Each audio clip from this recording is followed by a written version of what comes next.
Moi, quand je serai grand, je serai explorateur. J'irai découvrir de nouveaux espaces pour construire la ville du futur. Ah non, mais pas comme ça. La conquête de l'espace, c'est pour encore plus tard. Moi, je vous parle de l'océan et de cités flottantes. Je serai un habitant de la mer, un mérien. Et oui, comme on sera de plus en plus de milliards sur Terre, faudra trouver un peu de place. Alors sur mer, comme sur Terre, on aura de nouveaux gratte-ciel super beaux. Mais en plus, dans l'océan, on aura des gratte-mer. À la maison, il y aura plein de nouveaux gadgets. On fera des photos avec ses lunettes. Et si on veut un truc, on le fabriquera tout seul avec son imprimante 3D. Et puis il y aura des écrans partout. On sera relié au monde entier. Carrément plus besoin de bouger. Tu as raison. L'avenir sera hyper connecté. À la maison, par exemple, on n'aura plus besoin de faire les courses. Le frigo établira la liste et l'adressera au magasin. Et on ne travaillera plus forcément au bureau. La ville de demain verra naître des espaces de coworking plus proches de chez nous, partagés par des entreprises très différentes. Mais aussi des lieux de vie et de travail accessibles dans les gares. Tout ça va aménager considérablement les temps de transport. Heureusement, car si nos habitudes de déplacement ne changeaient pas, l'avenir finirait par n'être qu'un énorme embouteillage.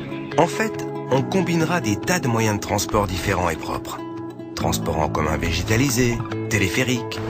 On pourra faire du vélo au-dessus de la ville et partager des véhicules électriques. Car demain, notre ville sera belle, harmonieuse et agréable à vivre.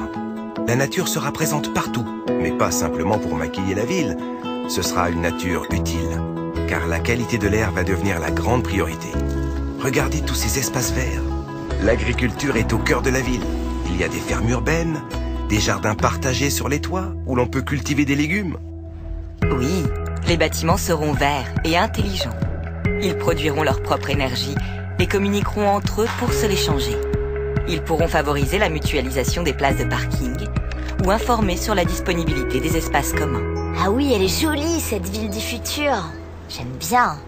Mais si on se déplace moins avec toutes ces technologies, on va moins voir les gens pour de vrai, non? On va se sentir un peu seul.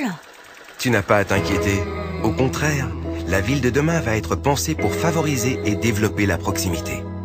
Cela pourra passer par des communautés de voisinage qui faciliteront l'économie de partage, créeront des liens nouveaux entre les gens et permettront aussi de dépenser moins, ou en tout cas différemment.